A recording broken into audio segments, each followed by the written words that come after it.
deuxième partie, on s'intéresse aux mensonges d'État et affaires en tout genre. On a parlé bien évidemment de Christiane Taubira et ici tout le monde s'interrogeait sur un autre personnage, le premier flic de France. La question justement, alors Manuel Valls était-il au courant ou pas? Réponse de l'intéressé. À l'occasion des révélations du Monde, s'agissant des écoutes de l'ancien président de la République et de son avocat. Vous l'avez appris par la presse comme nous? Absolument. Et moi, je n'ai pas été informé directement, indirectement, par écrit ou par oral, par la police judiciaire, puisque c'est dont elle qu'il s'agit. Alors, réaction bien évidemment, Manuel Valls ment-il ou pas? C'est sonore de l'opposition. D'incompétence ou c'est un problème, effectivement, de mensonge. Ensuite, M. Valls, lui, heureusement qu'il est abonné au journal Le Monde, sinon à ce stade, il ne serait toujours pas informé. Personne ne croit un instant que ni la garde des Sceaux, ni le Premier ministre, ni le ministre de l'Intérieur n'étaient informés depuis très longtemps. Je vous lis ce commentaire d'un ténor du PS, anonyme bien évidemment. Soit il est totalement menteur, soit il est incompétent. Réaction, Mustapha? Je crois que Christophe, que Manuel Valls vient, à travers cette petite phrase, cette réaction, vient de rater la marche de Matignon. Il vient de s'auto-discréditer à un tel point qu'aucun Français maintenant ne peut lui accorder la moindre confiance. Comment le premier flic de France, le chef de tous les services de renseignement de France et de Navarre, puisse affirmer comme ça, sur un dossier aussi sensible, aussi explosif, qui va avoir un impact majeur sur la politique, dire « je ne savais pas, j'ai appris ça par le journal Le Monde ». C'est très grave quand le ministre de l'Intérieur, chargé de la sécurité des Français, apprend des choses comme ça par le journal Le Monde. Donc ça sent la grosse ficelle. Mais alors, on va continuer sur le mensonge ou pas de Manuel Valls. Savait-il ou ne savait-il pas? Mais est-ce que quelque part, lui n'a pas parlé? Ou presque pas, et il est resté, comme pour Cahuzac d'ailleurs, sur la même ligne de défense.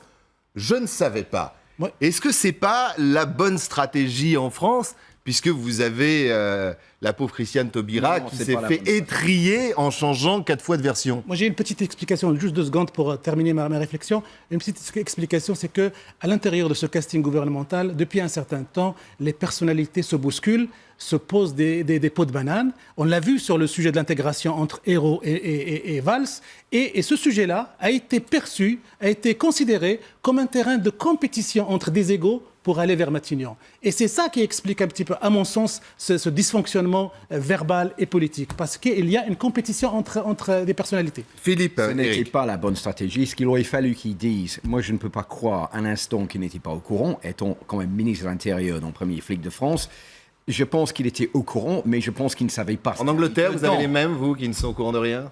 Non, je ne peux pas le croire, je suis désolé. Mais dans ce cas-là, pourquoi ils sont en train de diriger le pays? Si ça passe ce qui se passe, nous, en tant que journalistes, on est au courant au même niveau, au même moment qu'eux. Bon, autant mettre avant, parce qu'il a fallu du temps aux journalistes pour sortir l'information. Exactement, donc les journalistes savaient avant, donc ça rime strictement à rien. Donc non, je pense qu'il savait, je pense que Taubira savait, mais je pense qu'il ne savait pas quel était le contenu de ce qui était dans le rapport, dans les écoutes. Mais il savait que Nicolas Sarkozy était sous écoute. Il ne faut pas quand même nous prendre pour des idiots. Il n'y a pas besoin, dans les documents qu'a brandi devant la presse et devant la France entière, Christiane Taubira, on lit tout ce qu'il y a effectivement comme charge possible contre l'ex-président, oui, et même contre son avocat. Donc en ce qui concerne Manuel Valls, il est sur une chute depuis l'histoire de Dieudonné, où il a quand même mené un combat personnel contre ce personnage, à mon avis, beaucoup trop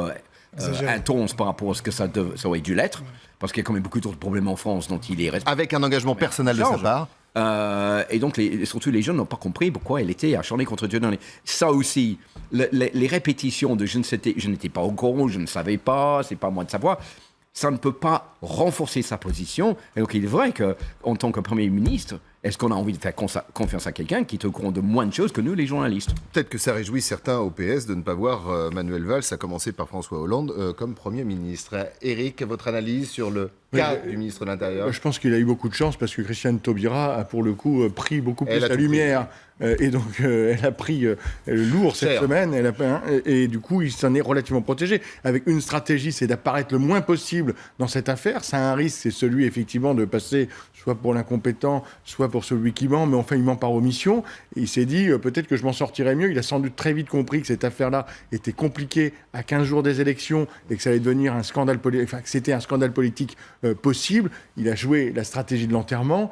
Il s'en sort pas mal, en tout cas, il a un paratonnerre qui s'appelle Taubira cette semaine. Pour le moment, Juan. Non, je le vois, disons, sur la longue histoire, et il y a beaucoup à apprendre de là.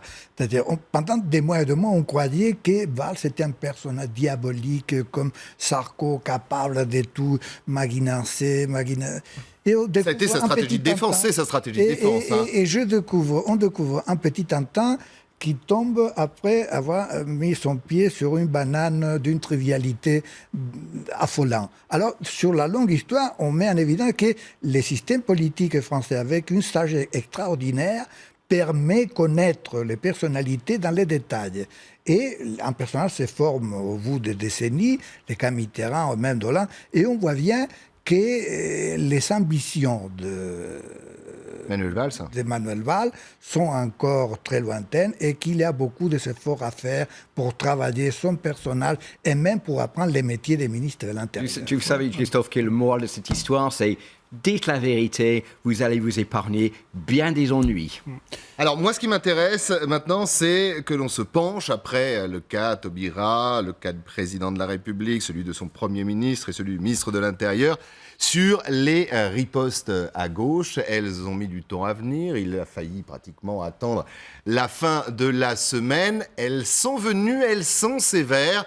Et le premier des mousquetaires s'appelle Monsieur Sapin, ministre d'État. Regardez. C'est très extraordinaire, parce que M. Nicolas Sarkozy adorerait avoir sur son bureau toutes les écoutes du monde. Il faudrait que tous les autres ministres de l'Intérieur soient aussi pervers que lui. Mais non, on peut être ministre de l'Intérieur sans être pervers. On n'est pas tous obligés d'être à l'image de quelqu'un qui s'appelle Nicolas Sarkozy.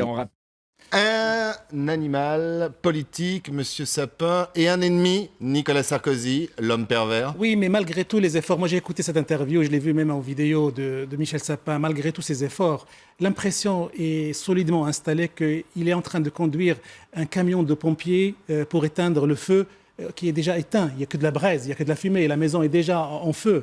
Qu'est-ce qu'il peut... La confiance est rompue. Trois grandes personnalités du casting de Hollande sont fichues, carbonisées, Jean-Marc Ayrault, Taubira et Valls. Et donc, qu'est-ce qu'il peut changer, sauf une déclaration et une intervention de François Hollande pour recadrer les choses. Et là, on observe que François Hollande, contrairement à l'affaire Leonarda qu'on a eu l'occasion de commenter beaucoup ici, François Hollande observe un silence. Les conseillers lui ont dit « ne vous mêlez pas de ça, laissez les choses faire et on verra ». Donc le silence de François Hollande, plus il est en retrait, plus l'impact de cette affaire est en train de grandir. Et on est en train de réfléchir, quel argument François Hollande peut sortir pour convaincre les Français que son gouvernement n'a pas failli, que ce couac n'est pas le couac vraiment de la mort politique, entre guillemets, n'est pas le couac de la faillite totale. C'est ça la question qui se pose maintenant. Que va dire François Hollande à l'opinion publique française qui l'attend? On sait que les sondages sont très mauvais. On sait que la confiance est vraiment rompue. Et là, maintenant, vraiment une lourde responsabilité sur les épaules de François Hollande pour répondre à cette attente des Français. Alors, François Hollande qui recevra donc la semaine prochaine syndicat de la magistrature, bien évidemment, et aussi le représentant des avocats de France, le bâtonnier de Paris également. C'est un peu court peut-être. Parlera-t-il avant les municipales? Je voudrais qu'on revienne sur cette charge d'une partie de la majorité sur l'être pervers qu'est Nicolas Sarkozy. L'affaire a commencé avec Nicolas Sarkozy, la droite a renversé la vapeur. Fin de semaine, on attaque le pervers, celui par qui le scandale arrive. Ben oui, finalement, pour la gauche, il faut revenir aux fondamentaux. Et l'élection de 2012 s'est faite sur l'antisarkozysme. Et donc, pour Hollande, ça a été un bon moteur, un bon ingrédient. Il faut y revenir, et d'autant plus que le personnage s'y prête. Si vous voulez, le personnage était en train d'essayer de revenir en politique, et on se rend compte, on ouvre les tiroirs, et une affaire ici, une affaire là, cette affaire d'écoute. Il y a quand même beaucoup de tiroirs et beaucoup d'affaires. Il y a eu beaucoup d'affaires, au moins 5, et simplement, tout d'un coup, le feu s'est arrêté, pris justement par ce scandale qui maintenant se retourne sur la gauche. Donc très vite, c'est pour ça que le contre-feu de la gauche, c'est essayer de rouvrir les tiroirs sur Nicolas Sarkozy, parce qu'on sait que ça peut refédérer peut-être l'électorat, en tout cas socialiste et l'électorat de gauche. Il ne faut pas oublier non plus que la perversitude, pour utiliser les mots de Mme Ségolène Royal, de M. Sarko, c'est une question qui reste à démontrer. Peut-être va être démontrée d'une façon éclatante. La seule affaire pour laquelle il a été totalement impliqué et mis en examen, effectivement, c'est l'affaire Bettencourt, il faut quand même le souligner, par un non-lieu. Mais il y aura, moi je crois pas que Sarkozy aura, moi, d'après ma conviction et mon observation, je ne crois pas que Sarkozy pourra rebondir et redevenir le Sarkozy qu'il a rêvé. Parce qu'il y a tellement de casseroles. On verra bien. Mais il n'a peut-être pas envie de revenir comme ça, ou avec cette image-là. Et il y a tellement de blocages, même au sein de sa propre famille politique. N'oublions pas la gauche. C'est une question à voir. Donc ça aussi, moi on ne dit pas qu'à droite, effectivement, certains ne se réjouissent pas, mais j'ai l'impression, comme disait Jacques Chirac, en général, les emmerdes volent en escadrille. Moi j'ai l'impression que Nicolas Sarkozy, sa stratégie, vous allez voulu m'abattre, et ben on tombera tous les deux. Alors, on va écouter. Oui, Philippe. Non, j'allais dire, je ne suis pas d'accord parce que je pense qu'il a très envie de revenir. Ça va l'inciter encore plus à se battre. Il va se peser en victime. Bon, 2017, c'est encore loin. Il a le temps de remonter la pente. Et vous savez, en politique, en 2011, qui aurait donné long feu à François Hollande pour devenir président de la République? Donc, c'est vrai qu'il va y avoir des retournements de situation. Lui aussi, malheureusement, rendez-vous avec la justice. On se souvient d'un autre match, c'était celui de Nicolas Sarkozy et de Villepin avant l'élection de 2007. Et c'était sur fond d'affaires, l'affaire à l'époque Clearstream. Donc, en fait, Nicolas Sarkozy a l'habitude de ce genre de castagne. Reste à savoir si les Français en ont le goût. Avant justement de parler de ces 10 Français pour le temps qui nous reste de l'émission, je voudrais qu'on écoute un lapsus révélateur ou pas. Beaucoup l'ont fait cette semaine. On reste avec Monsieur Sapin, il est pas mal, vous allez voir.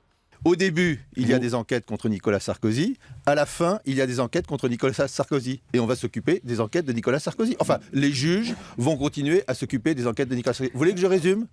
Non, merci, Monsieur Sapin, on a bien compris. On va s'occuper de Nicolas Sarkozy. Les juges, beaucoup, comme je le disais, l'ont fait celle-là. C'est évident que le rôle du ministre du Travail, c'est s'en occuper des affaires judiciaires pour régler les affaires politiques de son gouvernement. C'est encore de l'amateurisme. Avec bien sûr la séparation des pouvoirs. La séparation des pouvoirs reste claire. Et c'est encore un petit détail d'amateurisme terrible, lamentable, et sur lequel j'espère que, Monsieur le Président, je suis sûr, il va tenir compte. Et vous voyez comme quoi la vérité peut aussi sortir de la bouche des ministres. C'est pas faux. Philippe, un mot. La chose dont on n'a pas parlé, c'est moi j'aimerais bien savoir, depuis 15 jours, on a un scandale, une situation après une autre, quel effet est-ce que ça aura sur les municipales, le nombre de gens qui vont les voter, ceux qui vont voter socialiste, ceux qui vont voter UMP, et surtout ceux qui vont voter Front National, et ceux qui n'iront pas voter. J'allais vous poser la question pour le temps qui nous reste. Voilà. Conséquence de tout ça, alors on va bien sûr parler du Front National. Marine Le Pen ne dit pas grand-chose, engrange peut-être. Mais au-delà de ça, est-ce que vous ne pensez pas, au-delà des courants politiques, des élections municipales à venir, européennes aussi, c'est pas l'abstention, c'est pas le dégoût des Français pour la politique, pour ce spectacle lamentable? Justement, on assiste, Christophe, à une faillite de la gauche gouvernante et à des scandales à droite. À qui ça va profiter? Moi, je ne crois pas que ce soit forcément au Front National, parce que le Front National n'a pas une si belle image que ça, il n'a pas une si belle intelligence de situation et d'opportunité que ça. Ça va profiter davantage aux abstentionnistes, les gens qui vont bouder les urnes, qui vont trouver que la classe politique est complètement discréditée et qui vont à la pêche au lieu d'aller aux urnes. C'est donc la démocratie qui pâtit de ce spectacle. Vous êtes d'accord, Juan, ou pas? L'abstention, c'est aussi une façon de manifester. Les grands partis des pêcheurs à la ligne, peut-être c'est les grands gagnants, et du premier tour. S'il y a beaucoup d'abstention au premier tour, il y aura un sursaut pour le deuxième, beaucoup de triangulaires, et c'est le Front National qui va faire l'affaire. Dommage, je pense que le Front National, c'est dommage ce spectacle. C'est lamentable. Et mensonge et démocratie ne font pas bon ménage. Philippe, le mot de la fin. Je dirais que je pense que le Front National fera plutôt bon score pour le premier tour, fera beaucoup moins un bon score pour le deuxième tour, mais ce que je crains, c'est une abstention. Merci mes amis, merci d'avoir suivi cette émission. On vous souhaite un excellent week-end à toutes et à tous.